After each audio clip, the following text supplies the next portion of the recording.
The Hunter Biden prosecutor in Delaware, David Weiss, this guy, responds. Remember, he's gotten several letters from Congress, in particular the Judiciary Committee, from Jim Jordan demanding answers. We were told by Merrick Garland that David Weiss, his so-called Trump holdover, had full authority to prosecute Hunter Biden. We now know there's a bizarre plea deal coming out where he's going to plead guilty to 2 misdemeanors for basic tax crimes, and he's going to plead guilty to 1 felony count for the gun charge, but that felony is going to be diverted away, which means ultimately, as long as Hunter Biden complies with the terms of the plea, it's going to be dismissed. We know that there are mountains of evidence of other massive criminality that's on a scale completely different than what he's actually pleading guilty to. And Merrick Garland said, well, this was a full, legitimate, complete, thorough investigation. U.S. Attorney David Weiss, who's a Trump holdover, had full authority to do whatever he wanted. He could have brought charges in D.C. He could have brought charges in California. We would have given him special counsel status if he wanted it, all the things. And Jordan said that the whistleblowers have told us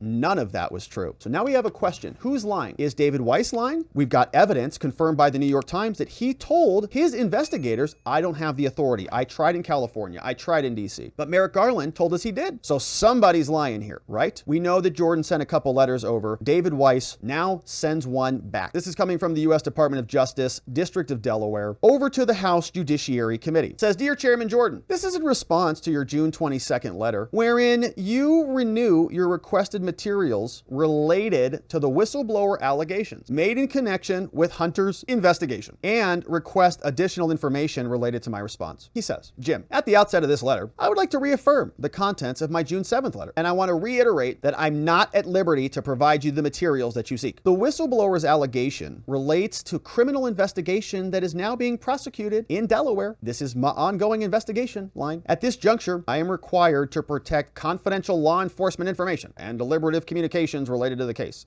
Thus, I will not provide specific information related to Hunter at this time, but I will provide some general insight on 2 issues. First, David Weiss, the Hunter prosecutor, says the DOJ did not retaliate against the IRS and whistleblower, as well as his entire team, for making disclosures to Congress. Footnote 3. I say we didn't penalize them. I said it before, I'm saying it again. Now, it begs the question, why were they removed then? After they blew the whistle, why were they removed from the team? Why was he passed over for promotions? Doesn't explain that. But he continues. He says, second, in my June 7th letter, I also stated, in my letter, David Weiss wrote, I have been granted ultimate authority over this matter, including responsibility for deciding where, when, and whether to file charges and for making decisions necessary to preserve the integrity of the prosecution consistent with federal law and other regulations. David says, I stand by what I wrote, and I wish to expand on what this means. Great. We'd love to know. Did you have the authority to bring charges in California, in DC? Did you have the authority to prosecute as special counsel? He says very carefully in this short letter, as the U.S. Attorney for the District of Delaware, my charging authority is geographically limited to my home district. Great. So we already knew that, right? He is in Delaware. Hunter committed crimes all over the rest of the country. This is the same problem that they have with Trump, right? They say that Trump had that bad audio tape. That was in New Jersey, not Florida. They charged him in Florida, not New Jersey. They've got a geographic jurisdictional problem here. This attorney had the same problem, and they kept it to Delaware because they control Delaware, because that's where Joe Biden's been governing for the last 40 years. He says, my authority is limited, which is exactly confirming what I believe the whistleblowers were saying, that charges should have been brought in California and that charges should have been brought in DC, and that they were not. So in fact, he was limited. If a venue for a case lies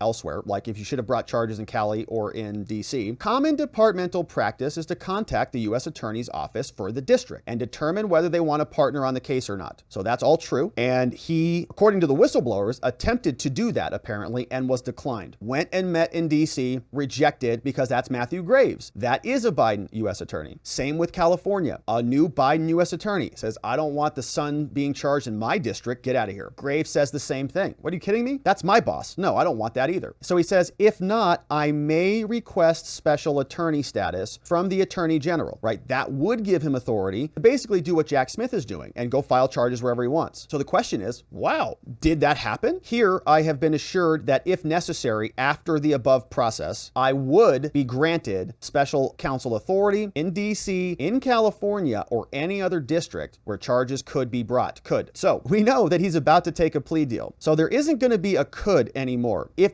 like this may request, this is all future talk. I may request if necessary, I'm going to go here and go there, but I got to follow the process. Well, Well, it sounds like the process, to be frank, is coming to a close. That's what a plea deal is. Generally, if they've been working on this for 5 years, they have the terms of the plea articulated, and it's going to mean that it's done. They're not going to do a plea. It's going to be a global resolution, in other words. They're not going to hit him with one plea deal and then hit him again with other charges because it's a friendly DOJ. They want it gone. So this is basically giving us no new information, but in my reading of it, it is confirming that he didn't actually have the authority that he needed. As long as the whistleblowers, but we have 2 of them, by the way, they're confirming a process saying that he did actually go to California and was declined. He did go to DC and was declined. So he's talking like I would be granted, but our understanding is that all has already happened in the past. So when the plea deal goes into effect, it's going to be the end of the story. There will not be any special counsel status. So Weiss wraps up. He says, at the appropriate time, I welcome the opportunity to discuss these topics with the committee in more detail and answer questions about the allegations consistent with the law. It's my understanding that they're going to discuss the appropriate timeline and scope of all of this. Sincerely, David Weiss, U.S. Attorney out of Delaware. So he's not telling us that he was rejected from pursuing charges, and he wasn't telling us that he even attempted. He really wasn't telling us anything. But from my read, it has a lot less power than Merrick Garland promised us. And so that's his letter. Now, there's a million more questions that come as a result of this, and it's just the beginning. But we've also learned that there are new crimes in play. So David Weiss, he has a difficult time identifying crimes, apparently, for Hunter. We've been able to identify a bunch of them, and have talked to the amazing people at Marco Polo USA who've done their due diligence on this. And here are some new crimes, in fact. Hunter apparently filmed himself smoking crack behind the wheel of a car in 2018. Same year, he took a picture of himself driving a Porsche at 172 miles per hour. Newly uploaded photos. Biden, 53, flashing what looks to be like a crack pipe and smoking it while driving through a residential area. This is the picture of Hunter.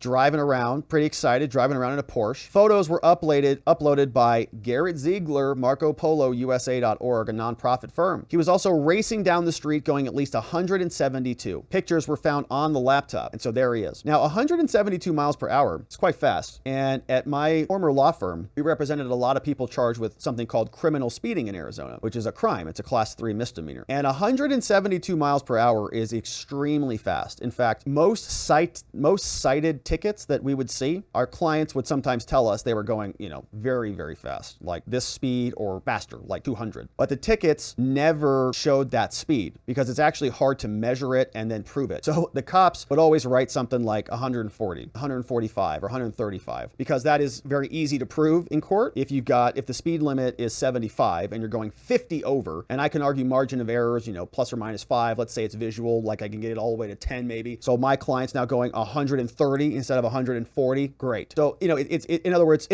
if they put 172, I might be able to show that their numbers were way off because they have an easier time proving a lower number, I guess is the takeaway on this. So he didn't get a ticket. Is extremely, extremely fast, right? And in Arizona, if somebody got popped with something like this for 140, 130, jail. If you're in Scottsdale, they're asking for 1 day in jail. If you're doing something like this in the city of Glendale in Arizona, probably 2 days. Scottsdale might give you more than a day. Jail. It's a crime in Arizona to do this. This is just another example, right? And I have seen people arrested on the side of the road for going this fast. In fact, if you get pulled over for going, let's say even 110, you might get arrested on the side of the road in Arizona. We have criminal speeding and they take it seriously. So here's Hunter just smoking crack and driving down the road with his crack pipe hanging out. But we've got reaction now from some people in Congress, Ro Khanna and Ron Johnson, responding to what is going on over there in the White House. I want to put up this timeline because it's crucial and no one's focusing on the role of the laptop and what we've learned from the whistleblowers.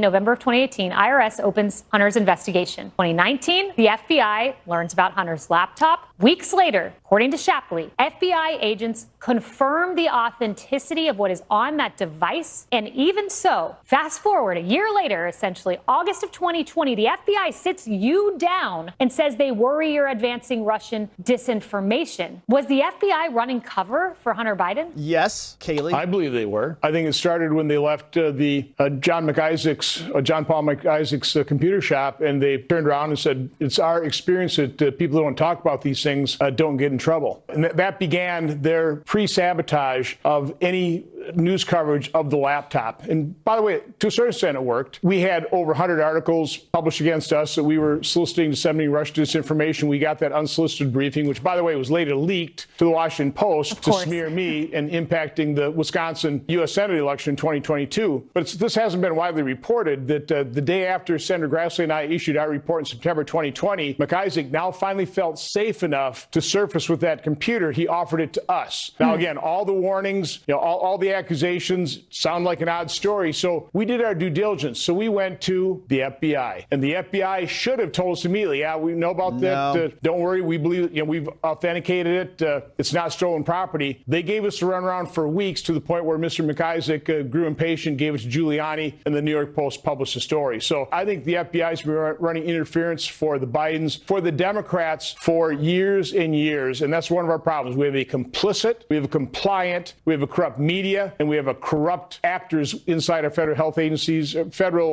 law enforcement, as well as our intelligence agencies. Yeah, it's been covered everywhere you turn. So the FBI gets the laptop, cover it up. The IRS whistleblowers come to speak, threaten them with charges from the DOJ. It's just never-ending battle with these people. But Ro Khanna, remember, he's a Democrat, he's a representative, and he got asked some interesting questions about this, and this is what he said. And Congressman, I want to ask you about the latest developments in the Hunter Biden case. The Republicans in the House have released testimony of IRS whistleblower saying that he's got evidence that, in fact, the contention that the decisions are being made by the U.S. Attorney in Delaware and not by the Attorney General is not true, that ultimately it was the Attorney General, main justice, deciding this. Are you concerned about what's coming out of this case? At all, Ro? John, no. I mean, let's just review the facts here. You had President Trump appoint a U.S. attorney in Delaware. And President Biden had the ability to fire that U.S. attorney if he wanted, as is customary. Why didn't he? The new president comes in, they remove all the U.S. attorneys. President Biden